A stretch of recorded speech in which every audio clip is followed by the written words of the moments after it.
Om Ajnanatimirandasya Jnananjanashalakaya Chakshuvamilitam Yena Tasmai Shri Gurave Namaha. Namo Om Vishnupadaya Krishnaprasthaya Bhutale Shrimate Bhaktivedanta Swaminiti Namine Namaste Saraswati Deve Gauravani Pracharane Nirvisheshishunyavadi Paschatya Deshatari Jaya Sri Krishna Chaitanya Prabhu Nityananda Shri Advaita Gadadhara Shri Vasadi Gaura Bhakta Hare Krishna, Krishna Krishna, Hare Hare, Hare Rama, Rama Rama, Hare Hare. Very happy to have all of you. I serve devotees at Radha Govind Temple here in Bhopal. Modern man has made a great leap in scientific and technological and medical advancement, especially in the last couple of decades. What man did not make in 1,000 years. And there has been a knowledge explosion because of which now at your fingertips, any information under the sun can be accessed by Google search. And you can communicate across the globe in a moment without having to book trunk calls in your own mobiles. And the whole globe is shrunk in terms of transportation, commutation, communication, in all those aspects. And the kind of control that man has achieved over other creatures, if you see, including lions and tigers and even elephants, such creatures are not very easy to control. But man is able to subdue them and bring them to the circus and make them stand on a stool with all the four legs. The elephant standing, you must have seen, isn't it? And he can even put his head into the lion's mouth and take it out. Man has achieved such great leaps in everything. But there is one thing that man has failed to control. Can you guess what? Which one? Time, he's saying. Time cannot be controlled. That's true. What else? Mind, yeah. That's true, mind. That man has realized now. Although I can send rockets to another planet, but man has realized that he is not able to control his own mind. So the 21st century World Health Organization, WHO, has said is actually mental related illness, which is actually stress. I will put you to great surprise now with one great fact about stress. Generally we think stress is all about the world around you, putting some pressure on you. Correct, no? That is not called stress. Stress is your response to the stimuli around you. For example, if I tell you an example, it will become very quick for you to appreciate. Say, suddenly you hear a sound, PAM! Like that you hear a sound outside. So some of you may immediately think, maybe some bomb blast, maybe some terrorists, maybe somebody is going to put a bomb in my house, maybe the whole ceiling is going to collapse or something like that. And you may take a lot of stress. So stress is a response to the external stimuli. On the other hand, you stick your neck out of the window to see what was that sound. Then you see it was a scooter tire bursting. And then the fellow got off from the scooter and he was towing it. And then that turns into an amusement for you, isn't it? What started off as a terror now turned into an amusement for you.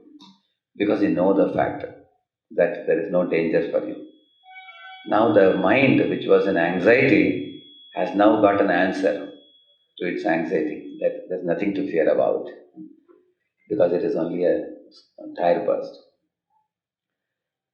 So in this way, when a mind can understand what a situation is, then mind becomes calm. But when mind cannot evaluate the situation, the mind consults the intelligence.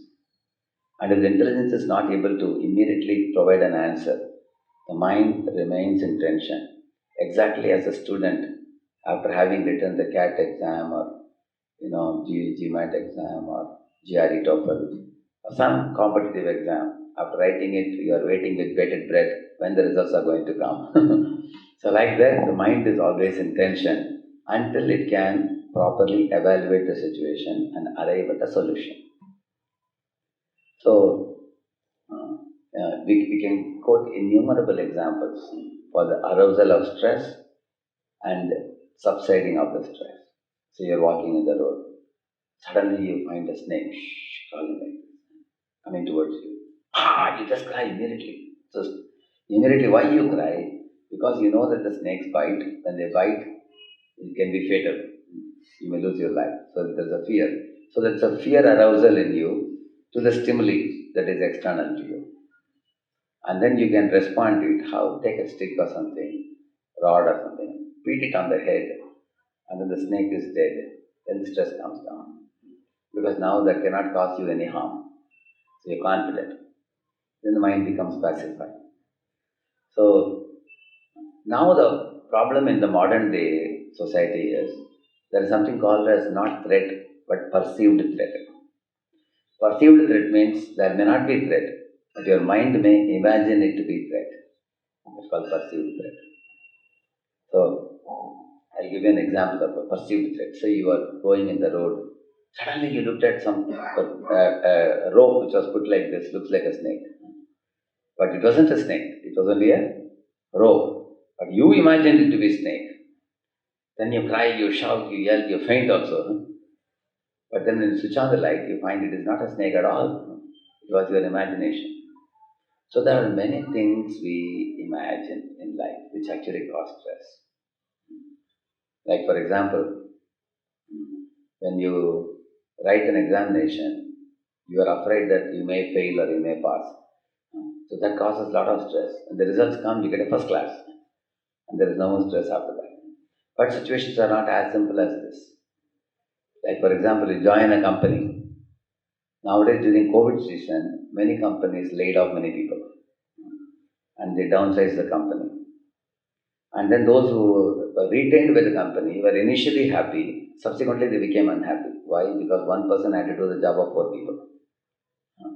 So they have to work from morning 8 to night 10 or 11. They're working. So those who stayed, they are lamenting. Those who were,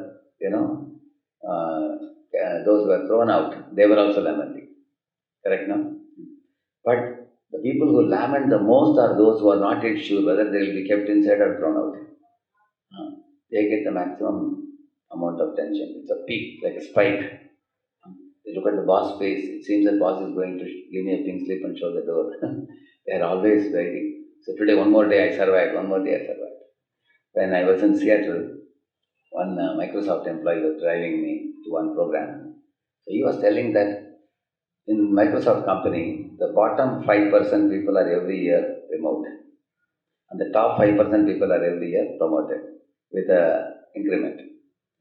So because of this, everybody wants to not be in the last 5%. So the tension is always there.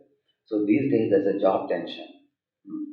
And it is like a constant pressure over our mind. Because you're not sure whether you will survive or you will be thrown out.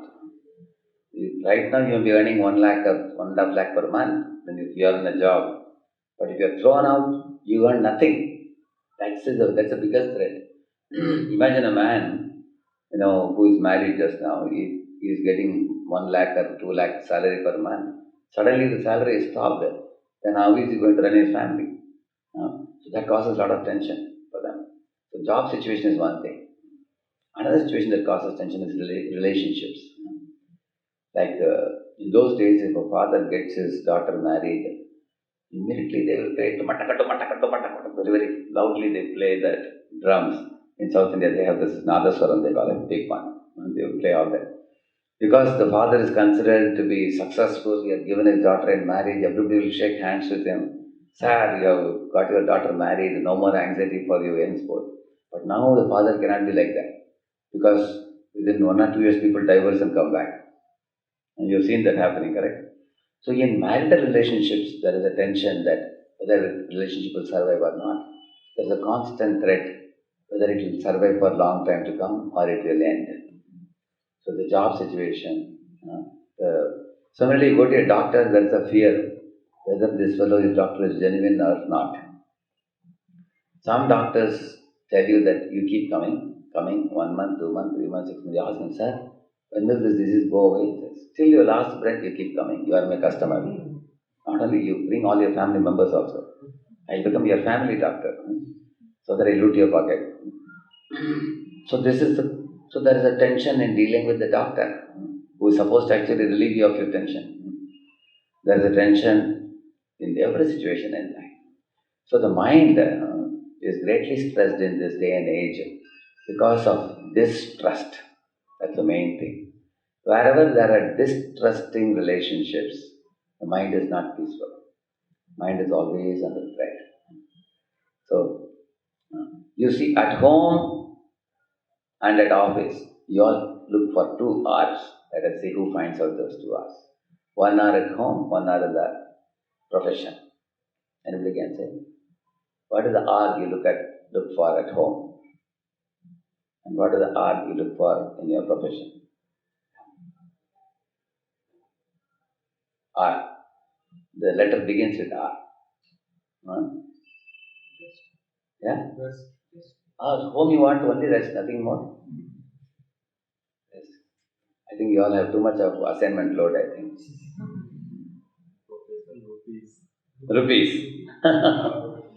Okay, can rupees bring happiness alone? There are so many people with big number of rupees committing suicide. Isn't it? So what is the prominent R you look for in profession and at home? Yeah. Respect. Where do you look for respect? In profession. Right now, yeah. Yes, you certainly want to be treated with dignity, with respect. That's correct. That's another R you look for. When I tell you, you will realize, yes, this is it. This is what you are looking for. As an academic student or as a professional worker in an office, this is the R everyone is looking for. Because you know, your success in your profession depends on this R very much. It's results. Like as a student, you don't want good results. How many of you want good results? Correct, no? Yeah. That is the capital R you are looking for as a student or as a professional. At home, what is the R you are looking for? Relationships. So how many of you would want to have a sweet relationship with mother, father, brother, sister, and all family members and live very amicably, smoothly at home? Correct? Yeah. Anybody want to have quarrel with the father? Quarrel with brother and sister? You want it? You will not want it. So we're looking for relationship. Because from relationship you get juice. You get some inspiration. You get some strength. Similarly, when you get results in your academics or in your profession, you get again enthusiasm, motivation, thrill, inspiration. Correct, no? So these 2 R's, whole world is looking for. But how do we achieve these 2 R's? It is not possible to achieve these 2 R's without managing your own mind. It is just not possible without it. Like a simple example. Those who have unmanaged minds, they lose their temper, even for small things. Like when they will make a mole into a mountain. If some small mistake happens by a friend, they make such a big issue about it that the friend will prefer keeping distance from them. This is called anger. Similarly, those who have not managed their minds cannot control their selfishness. They always tend to encroach on others' belongings. Basic example, Duryodhana, he had usurped the whole world from the Pandavas. 12 plus 1, 13 years they finished and came back. Was he ready to give it back? He was not ready to give even 5 villages. Not even, he said, I won't give. You compare Duryodhana versus Yudhishthira, their consciousness. Duryodhana said, I won't even give the land that can be contained in the tip of a needle. He said like that. Yudhishthira Maharaj said, look at us. We fight like a pack of dogs for a piece of meat. I hate this war. Who said that? Yudhishthira Maharaj said that. Yudhishthira Maharaj said, we are like a pack of dogs fighting for a piece of meat. He said, I would rather go back to forest than live peacefully. Duryodhana said, I can't even give your land at the tip of a needle. What is big of 5 villages? I want to wipe out the Pandavas, he said. So he was a win-lose thinker. I win and you die. That was Duryodhana. Yudhishthira Maharaj is a win-win thinker. You can see the difference between the two. Because Duryodhana was uncontrolled in his mind. He wanted to wipe out the Pandavas and take over their property completely. Yeah. Similarly, people who become uncontrollably angry, they don't not only make others suffer, they also suffer. So therefore, our mind is compared to an elephant in the scriptures. Why? Because the elephant always, you will see, elephant can do a lot of good also. You have seen the elephant giving ashirvad to people? Have you seen elephant sometimes accepting a coin? Have you seen the elephant sometimes keeping Lord on his back and taking the Lord in a procession? In villages that you find. Even temple elephants are there in Sri Lanka Manda. Correct, no? Yeah. I have a video where I saw elephant is drawing an elephant. He's being trained with so much of attention, such creativity. He's drawing an elephant. So much attention is possible by an elephant. The elephant is a good animal in that sense. He can actually take trunks of wood and transport it from one place to another. He can be very helpful to humans. Which means he is very friendly with humans. Like you also see an elephant being walked on the road also sometimes. Correct? No? Have you ever seen lion walking on the road? Somebody walking a lion?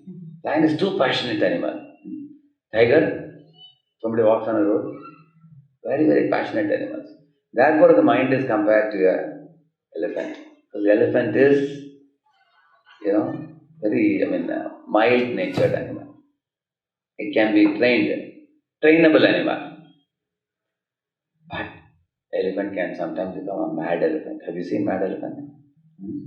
Mad elephant goes crazy. He can actually, with a trunk, catch human beings and beat them on the ground, walk over the humans. Or it can lift like a bike and throw it up in the air. Sometimes it can even take a auto, not just a topple auto. You can pick up auto and throw in the. I have a video of an elephant throwing an auto up in the air. So much strength it has. Elephant. The same elephant. That means you can think of a mad elephant or a bad elephant, and you can think of a good elephant. So you want your mind to be like which elephant? Good elephant or a mad elephant? Yeah, good elephant naturally. Good elephant is controlled. Mad elephant is uncontrolled. Although the elephant is very big, the elephant can be controlled with the ankush. You know ankush? Ankush means one small stick. With that small stick, you can control an elephant. You've seen a small boy controlling it with a small stick. So it can be subdued. Just like a bull can be controlled with a rope at the nose. Once the nose rope is put, the bull will be peaceful. So the mind also requires to be restrained from its madness, from its bad behavior. And this is not taught in the schools and colleges now. This is the missing knowledge, you can say. So now I will conclude the last part of the talk. We're talking about this point. But how the mind can be managed, how the mind can be made to function properly without becoming erratic. Like in a computer, when a virus enters, two types of behavior you see in a computer. Either it is going like this, hanging, or the computer opens different files which you never asked him to open without your permission. It just goes crazy. It's like this. You seen that? Similarly, our mind also behaves in two ways. In depression, our mind is hanging. Same old thing, it keeps on becoming depressed. Like imagine, like one time I was expecting a centum in a paper. Somehow I got 96. And some of my friends got 99. And two of them got centum in one of the third semester subjects. And how I got 96, I don't know, because I was looking for a centum also. But that really bothered me so much for a week. I applied for reval and it came the same marks. So sometimes, Our mind gets hooked on to one thing. I wish it didn't happen. I wish it will be something else. It's called as worry may bury you, it is said. So that is like the hanging mind. And another mind is crazy mind, which is like a monkey. It just goes, mind wanders here, there. It is not able to concentrate on one thing at a time. You are sitting with the open book, but mind is not here. Mind goes, like one boy was telling me, whenever I open a GRE book, immediately I see a plane, flying. Immediately my mind goes into a dream world of going to America, studying in a foreign university, and I think all my friends will come to say Tata to me in the airport, and I will speak Spanish, English, and this and that. Finally, he never could clear the GRE because he never studied in the first place. So, mind wanders too much. So, what to do with a wandering mind or a depressed mind?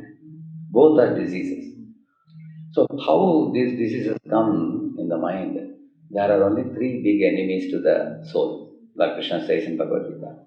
त्रिविधं नरकस्येदं द्वारं नाशनमात्मनः कामः क्रोधस्तथा लोभस्तस्मात् एतत्त्रयं त्यजेत्. Krishna is telling three enemies you have to give up. He says, what are they? He says, Trividam Narakasyedam. These three are gateways leading to hell, he says. And how the mind becomes mad when these three viruses enter into the mind.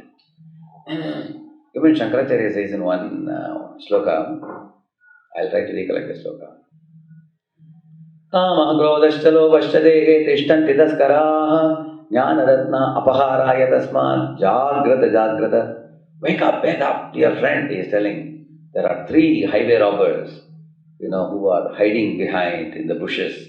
When you go in the street, they are going to attack you. And they will steal away your jnanaratna, he is saying, your wisdom, and make you a fool. Who is that? He is saying, Kama, Krodhascha, Lobhascha, Dehe, Tishtanti, Daskaraha. These are three thieves in your own mind, he is telling. These three thieves are stealing your knowledge, your happiness, your freedom. They are stolen away by these three thieves. So imagine you are going in the road, some thief is stealing your suitcase. What you will do if a thief is stealing your suitcase? What is it? Police! Like that you should call, isn't it? So immediately police will come with a gun or with a stick, coming running, and all the thieves will run away. Similarly, when these three thieves take over your mind, lust, anger, and greed, these three are actually the viruses in the mind, which when they enter, the mind becomes agitated, and the mind becomes impure, and the mind becomes like a mad elephant. When these three enemies are removed, then the mind behaves like a gentleman. And this is the reason, dear friends, all of you can see in your own mind, there is an angel in you, there is an animal in you. Both these are the things can be seen. Sometimes you behave like an angel, other times you behave like an animal. Animal acts by instinct. Angel-like person acts by thinking first and action next. Think twice and then you act. Like for example, I take this cloth. I want to stitch something. Say I want to stitch a pant or a shirt. Will you measure the cloth twice and cut once? Or you measure once and cut twice? Which one is better? Which one you will do? Measure twice and cut. Correct, no? Say once you are measuring, some phone call came in between. You little bit forgot the measurement. So is it better to measure it again? Or you cut it and then measure? Which is better? Measure it again because you aren't sure. Therefore, think before you act. Look before you leap. That is actually when the mind is controlled. When mind is not controlled, act by instinct. Instinctive means just do it. I am getting pleasure out of this, just do it. Like somebody smokes a cigarette, somebody drinks a liquor. Just do it, they say. But later on, when they become addict, then they wake up. At that time, doctor says, now you can't remove this addiction very easily. Then they look back and say, after that, I wish I didn't pick up this habit. Therefore, it is said habits are like cobwebs, it is said, when you are entering them. But eventually they become like cables. When they bind you, then you find it's no more a cobweb, it's a cable. it's a very strongly, solidly bound you. It's like a steel cord. You can't remove it very easily. So, if you want to get rid of bad habits, if you want to remove these three viruses from our mind. It is very important for us to know the intelligence, mind, and senses mechanism. You all are ISER students, so you'll easily understand the example that I'm going to tell you. Our senses are like servo motors. Our mind is like a microprocessor, and our intelligence is like a CPU. In a computer, the CPU does the decision making, right? No? And the mind is like a hard disk where you write the programs. And sensors are like servo motors. Then who is the operator of the computer? Anybody knows? Who is the operator? Yeah. No. In a computer, even if a computer has a CPU, can the computer function on its own? User. User is the operator. Similarly, in your body, who is the operator of this, your body, this body? Soul. Right. Soul is the operator. And intelligence is actually the CPU. And mind is the hard disk of the microprocessor. And senses are servo motors. What are servo motors? Like hands, legs, genitals, rectum, speech, karmendriyas. They are called servo motors. And jnanendriyas like eyes, ears, nose, tongue, and skin, they supply information to the microprocessor. Like for example, a hard disk. You put sometimes you put some PPTs inside. Sometimes you put some videos inside. Sometimes some document files inside, some Excel files. So everything is fed into the hard disk. Similarly, from the eyes, you see something, then put it in the mind. Ears, you hear some song, put it in the mind. Everything goes to mind like this. Shrotram, Chakshusparshanam, Rasanam, Granam, Evacha, Adhishtaya, Manaschayam, Vishayanupasevate. This is mind. And these five are the Jnanendriyas, Shabda, Sparsha, Rasa, Rupa, Gandha. They all supply information to the mind. So, the Kathopanishad says this beautiful example. The intelligence driver is a driver of the chariot. Of this body is compared to the computer or a chariot. And the mind is like the ropes, driving instrument. And the horses are like the senses. You can understand the example? So now in order to control the horses, what you have to do, the driver has to pull the ropes. Then the horses will be under control. But the driver is a weak driver. Imagine he is not able to hold the ropes. Ropes are going out of his hand. Then what will happen? Horses will run in all different directions. And the whole the whole chariot will topple. And who will suffer? The soul. And that is what is happening to the youth today. The youth are losing control of their senses. And when the senses are not controlled, then the whole body gets toppled. Many of the youths nowadays are depressed. They are feeling inferiority complex, or they are feeling superiority complex, or they are confused, and they are indecisive, they are uncultured, they are unregulated, their eating habits, sleeping habits. So because of this, because the horses are going in different directions uncontrollably. So how do you strengthen the intelligence driver by which you can control the mind and the senses? How do you strengthen? And that is said in Bhagavad Gita. One has to get Viveka Buddhi. The Viveka Buddhi is enhanced by study of sacred literatures like Bhagavad Gita, Ramayana, Mahabharata. When you read these things, your intelligence becomes very sharp. And it becomes one point there. You know what is right, what is wrong, what is beneficial, what is unbeneficial, what I should do, what I should not do. The discrimination is done by the intelligence. And then the mind is a follower of intelligence. He follows what intelligence says. If intelligence says, do this. For example, you want to cross the road to go to college, and there is most time. The bell has already rung. Mind says, rush to the college. Otherwise, the teacher will close the door. The teacher may not allow me inside. And I will lose attendance or something.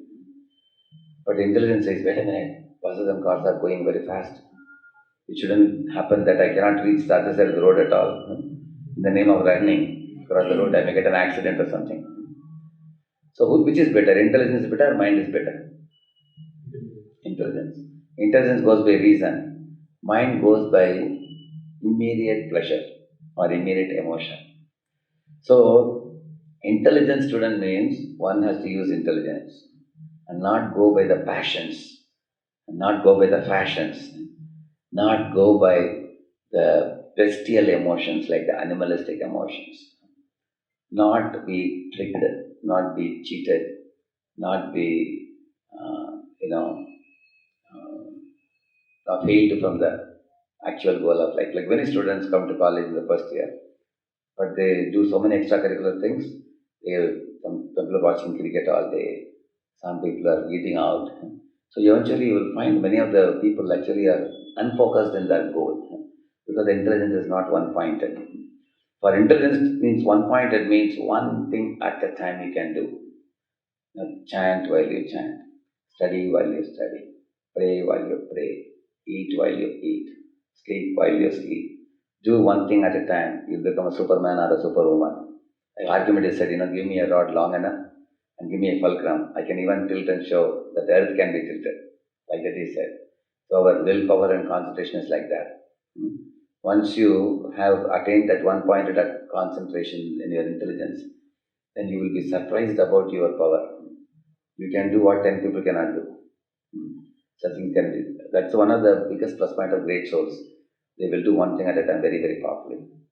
Not that while sleeping at night they're worrying that I haven't studied. Not that while studying they're sleeping. They won't do like that. So, last point in my talk now, your take home point. How do we do this? You know the flip flop switch, isn't it? Either it is connected here or it's connected here.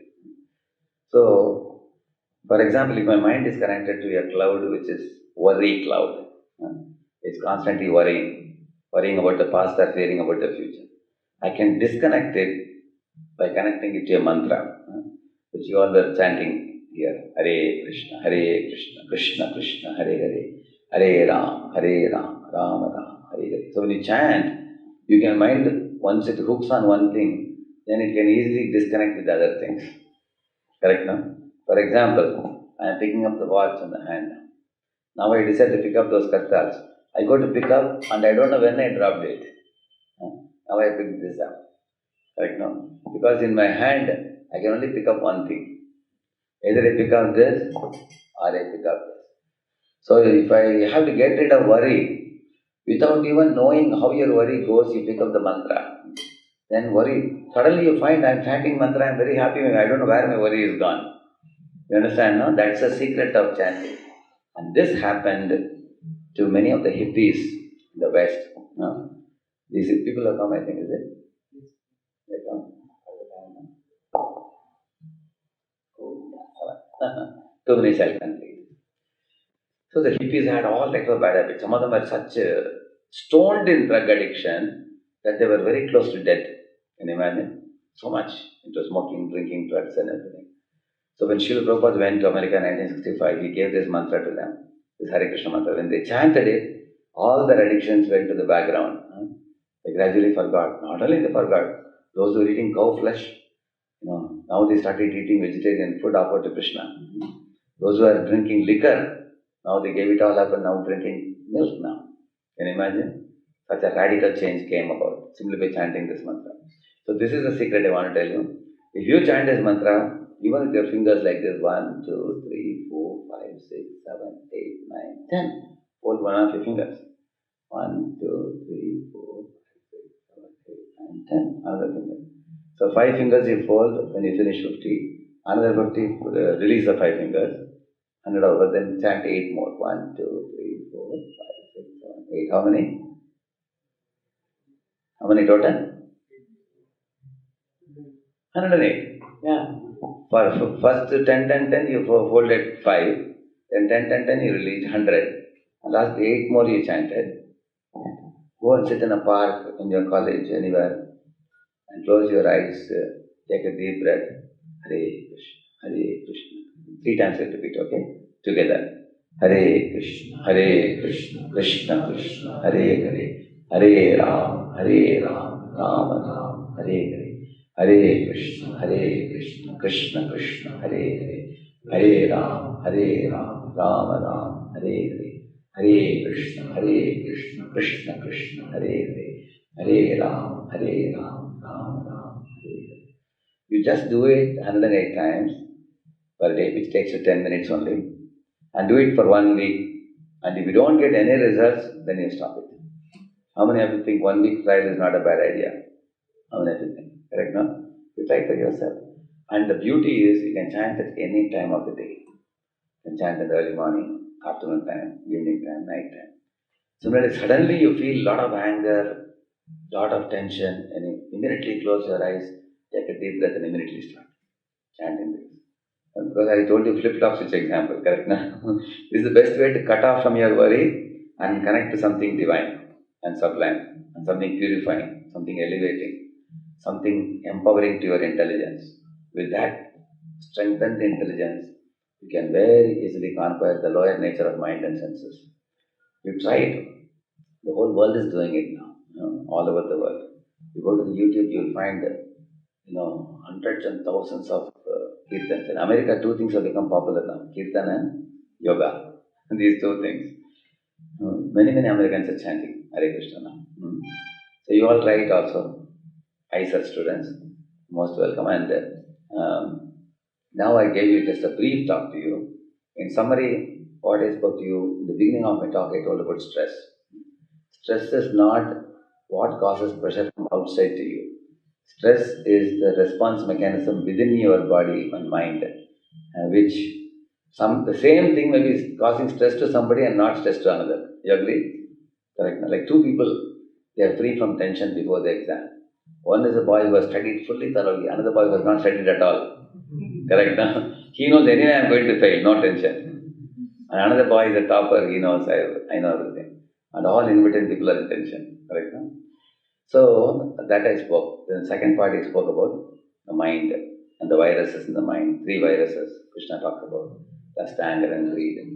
And they actually cause the depression and hyperactivity. And they can be removed. Chanting Hare Krishna is like a virus scanner and virus remover mantra. And it's very easily done. And it told you the mechanism of the chariot of the body, the intelligence, mind, and the senses. Modern day youth are unfortunately not taught how to control the senses and pacify the mind. And that mechanism is explained in Bhagavad Gita. So, if you want to know more elaboration on this, I was there in SWIT College. What is that? Sri Vivekananda Institute of Technology, I think. There I spoke a little more, I believe, on this, on the same topic of art of harnessing mind power recently.